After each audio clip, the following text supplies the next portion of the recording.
Obrigado, presidente, nobres colegas, todos que nos assistem.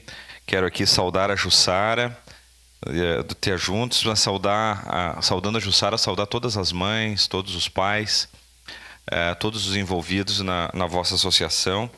E aqui parabenizar as crianças por essa emocionante apresentação.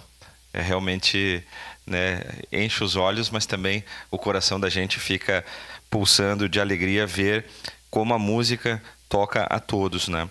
E parabenizar por esse trabalho que vocês vêm fazendo, porque a gente nota que o autismo hoje está, vamos dizer assim, permeando todas as discussões de políticas públicas, mas a gente percebe que a sociedade ainda não entendeu todas as demandas que se precisa para se tratar né, o autismo e para a inclusão realmente na sociedade. Então, parabenizar pelo trabalho que vocês vêm fazendo, essas campanhas, né, participei também da campanha do adesivaço, não coloquei no meu carro porque, como bem falaste, eu vou dar esse adesivo para uma família que tem a pessoa com autismo a bordo, né, e